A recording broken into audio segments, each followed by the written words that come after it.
जय श्री जगन्नाथ भाई माने सर्वप्रथम गुरुदेव गणपति एवं जगदम्बा को प्रणाम करी आज आम आम आस्ट्रो सेशन आरंभ करिबा। आज आम एई आस्ट्रो सेशन क्रम जानिबा जे किभଳି भाबरे नॉर्थ इंडियन कुंडली विषय आम अवगत हेबा केमती तादर आम भाव विचार करू। आम ऑलरेडी काली सेशन सारी देइछु।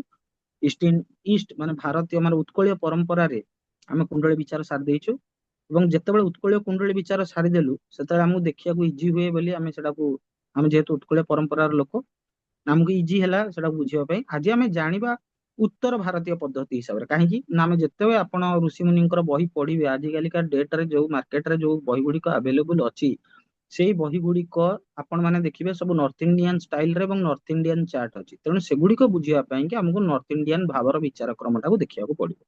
ସେଇଥିପାଇଁ ଆମେ ଏଇ ଭିଡିଓଟା ଆରମ୍ଭ କରୁଛେ ଏଇ ସିରିଜଟା କରୁଛେ। ଯାହାର ଯାହା ଡାଉଟ ହବ ସେ ମତେ ପଚାରି ପାରିବ, ଅନମ୍ୟୁଟ କରିକି ପଚାରିବେ ଏବଂ ଯେତେବେଳେ ଆପଣ କଥା ହେଇସାରିବେ ଦୟାକରି म्यूट କରିଦେବେ ନହେଲେ ଅନ୍ୟ ଆବାଜ ଗୁଡାକ ଆସିବ ପଢିବାରେ ଅସୁବିଧା ହବ। ତେଣୁ ମୁଁ ବର୍ତ୍ତମାନ ଆପଣଙ୍କୁ ନର୍ଥ ଇଣ୍ଡିଆନ ଚାର୍ଟର ଭାବର ବିଚାର କ୍ରମଟା ଆପଣ ମାନଙ୍କୁ କହୁଛି।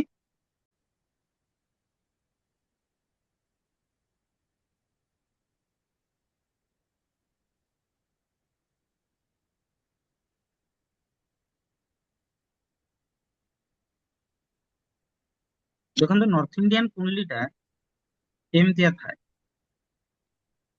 ଆମେ ଜାଣିଛେ କୁଣ୍ଡଲିରେ 12ଟା ଭାବ।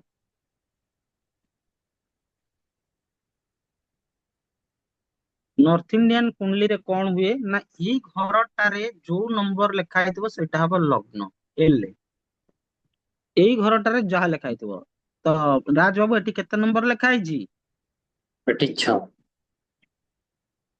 तले एटा यार लग्न रे किए रहिले एटा को लग्न रे कुंडली हबो कन्या कन्या लग्न रे कुंडली एटी यदि 6 ला ए घर रे हम केते लिखिबा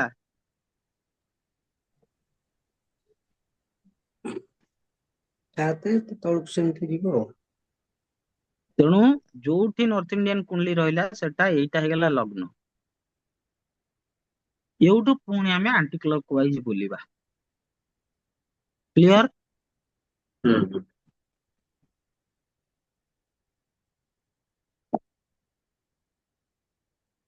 एटा क्लियर हे गेले कि अच्छा मलय अनम्यूट कर आगे में एटी लिखा है 9 धनु ताले एटा को लग्न रे कुंडली धनु लग्न कोट धनु लग्न रे कुंडली एटी केते लिखिबी ता पर कोउठी 10 लिखिबी कोउठी एटी लिखिबी कि एटी लिखिबी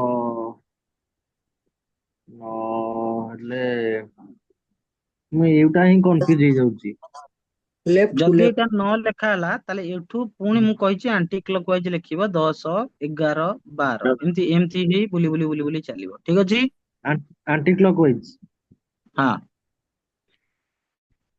सेठी जेमती काली आमे उत्कलीय कुंडली रे भी एंटी क्लॉकवाइज बुलौतले एटा भी सेमती एंटी क्लॉकवाइज। मलय बर्तन एटा देख आगे एटा एटा केते नंबर कुंडली यार लग्न कोन सिंह हां ताले 6 कोउठी लिखिबी एंटी क्लॉकवाइज रे जीवो 1 2 3 4 5 6 बुझी गेलो हां ठीक अछि 12टा बाबा रहिला क्लियर तो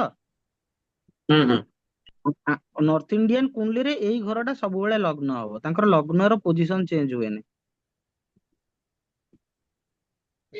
हमर ओडिसा रो उत्कलीय परंपरा रो केमिति थिला यदि सिंह लग्न होइतांता ताले एठी कोन लेखा होइतांता ल लेखा होइतांता 8 ठीक अछि किंतु नॉर्थ इंडियन कुंडली रे लग्न एई जगह लेखा हबो। ठीक अछि अच्छा नॉर्थ इंडियन कुंडली रे निर्जरे का मैम अनम्यूट करंतु मोळा म्यूट करदे आज्ञा अच्छा एठी यदि लेखा है 10 ताले उत्कलीय परंपरा रे मु कोउठी एटा को लग्न 10 यदि लेखा हला को लग्न कुंडली एटा 10 होला हमर मकर ताले आमे एठी उत्कलीय परंपरा एपटरे कुंडली रे मकर कोउठी मकर जगह ମକର ଜାଗାରେ ଯୋଉଠି ମକର ମକର ଯୋଉଠି ଥିବ ସେଇଠି ଲ ଲେଖା है। ହଁ କି ଆଣ୍ଟି କ୍ଲକ୍ ୱାଇଜ ବୁଲେଇବା, ହଁ ହଁ ହଁ ହଁ ଆଣ୍ଟି କ୍ଲକ୍ ୱାଇଜ ଏଇଠି ବି ସବୁଥିରେ ସେମିତି ବୁଲିବ। ଆଣ୍ଟି କ୍ଲକ୍ ୱାଇଜ ବୁଲେଇବା। ଏଠି ଲ ଆଜ୍ଞା ଲେଖା ଆଜ୍ଞା ହେଲା ମାନେ ଏଇଟା 11 ଏକ ହେଇଯାଉଛି। ହଁ ମୋ କିନ୍ତୁ ଏଠି ଏଇଟା 11 ହେଲା, ହବ। ଏଠି ଏଠି କେତେ ଲେଖା ହବ? ଏଠି ହବ 1 11 12, ଏପଟରେ ଏଇଟା 1 ଏକ ହେଲା। ଏଠି ହଁ 2 3 4 ବାସ୍ ହଁ 5 ଆଜ୍ଞା 6 7 8 9 10 10 11 11 12। 12 ହଁ କିନ୍ତୁ ଏଠି କଣ ଡିଫରେନ୍ସ ଟା ବୁଝିପାରିଲ କି?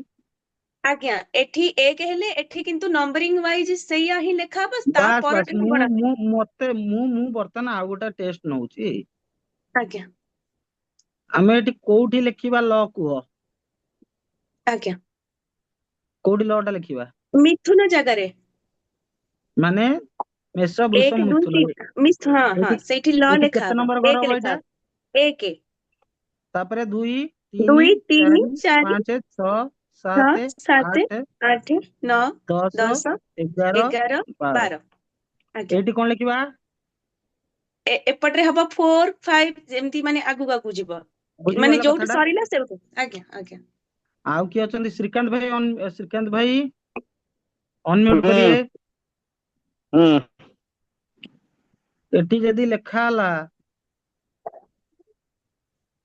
4, ଆମେ ଲ କୋଉଠି ଲେଖିବା? ସବୁ ମିଥୁନ କର୍କଟ ଘରେ 1 2 3 4। ଏଇଟା କେତେ ନମ୍ବର ଘର ହବ? 1 ନମ୍ବର। ଏଇଠୁ 1 2 ଏମିତି ଚାଲିଲା। ହୁଁ ଠିକ ଅଛି, ବୁଝିପାରିଲ କଥାଟା? କନସେପ୍ଟ ଟା ବୁଝିଲ ତ? ହୁଁ। ହଁ ମାନେ ଆମର ହଉଛି ଲଗ୍ନ ରାଶି ସ୍ଥିର ଲଗ୍ନ ବୁଲୁଛି, ସେ ତାଙ୍କର ଲଗ୍ନ ସ୍ଥିର ରାଶି ଗୁଡା ବୁଲୁଛି ଆଉ। ବାସ୍, ଏଇ ସବୁ ଜିନିଷଟାକୁ ଏଇ ସବୁ ଜିନିଷରେ ପ୍ରାୟ ସମସ୍ତେ କନଫ୍ୟୁଜ ହୁଅନ୍ତି ବୋଲି ମୁଁ ଏଟା କ୍ଲିୟର କଲି। ଯାହାର ଡାଉଟ ଥିବ ସେ ଉତ୍ତର ଭାରତୀୟ ଓ ଉତ୍ତର ଭାରତୀୟ ଓ ଆମର ଓଡିଶାର ଉତ୍କଳୀୟର ଚେକ୍ କରିବ ଯାଇକି, ଭଲ ସେ ଇଜି ରହିବ କଥାଟା। ଠିକ ଅଛି ନା? ଭାଇନା ମୋର ଟିକେ ଡାଉଟ ଅଛି। କଣ? ଭାଇନା ତାଙ୍କର ସେଇଠୁ କାହିଁକି ମାନେ ସେଇଟା ସେଠୁ ସେଇଟା ଲଗ୍ନ ପ୍ରୋସିଜିଅର, ସେଇଟା ସେ ପ୍ରୋସିଜିଅର 1 1 1 2 ହବ। ଠିକ ଅଛି ନା? ମ୍ୟାଥରେ 1 1 2। ଆଜ୍ଞା ହଁ ତେଣୁ ସେଇଟା ତାଙ୍କ ପ୍ରୋସିଜିଅର, ଏଇଟା ଆମ ପ୍ରୋସିଜିଅର। ଆଜ୍ଞା ଠିକ ଅଛି ନା? ଠିକ ଅଛି ଆଶା କରେ ଆଜ୍ଞା ସମସ୍ତଙ୍କର ଆଜ୍ଞା ଡାଉଟ ଥିବ। ଆଜିର ସେସନ ପାଇଁ ଏତିକି। ଆଜ୍ଞା ସମସ୍ତଙ୍କୁ ଜୟ ଶ୍ରୀ ଜଗନ୍ନାଥ।